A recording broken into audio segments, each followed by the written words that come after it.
이것은 신앙과 과학을 조화롭게 받아들이기 위해서 싸웠던 저의 신앙 성장기입니다.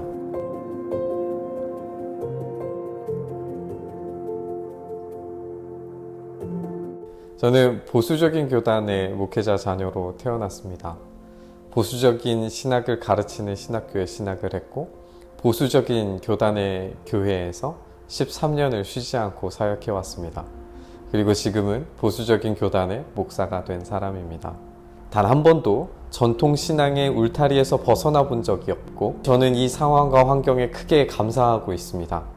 이 믿음을 전수해 주시고 가르쳐 주신 저희 부모님과 선생님들에게, 그리고 교회에 큰 빚을 지고 있다는 것을 먼저 감사드리며 말씀드리고 싶습니다. 신앙적인 영역에서는 여전히 보수적인 사람이고 보수적인 선택을 하는 사람이지만, 사고의 유연성을 잃지 않기 위해서 노력하는 사람이라고 생각을 합니다. 그러나 신앙과 과학의 갈등은 늘 이 유연한 사고를 갖지 못하게 만드는 영역이었습니다. 신앙을 선택을 하든지 과학을 선택을 하든지 둘 중 하나만 해야 하는 것처럼 느껴졌습니다. 신앙적 영역에서 하나님께서 전능하신 능력으로 보이는 것과 보이지 않는 것, 그리고 온 우주 만물을 창조하셨음을 저는 기꺼이 기쁨과 감사로 고백하는데 어려움이 전혀 없습니다.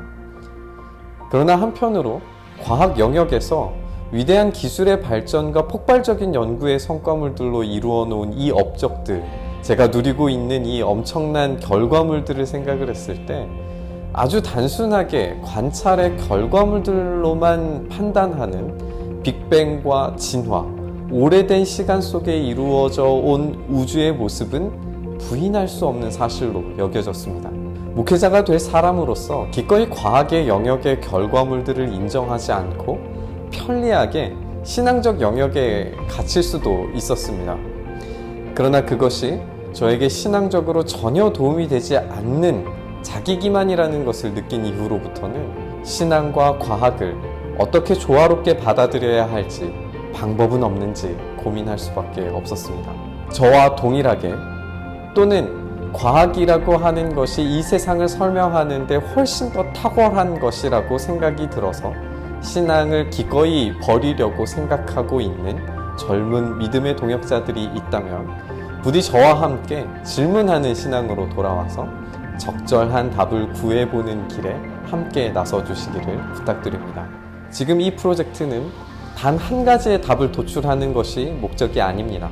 저는 신앙과 과학의 조화로운 비율들이 얼마나 다채로운 빛깔들의 그림을 만들어내는지에 대해서 소개하고 알려드리는 데까지만 할 겁니다.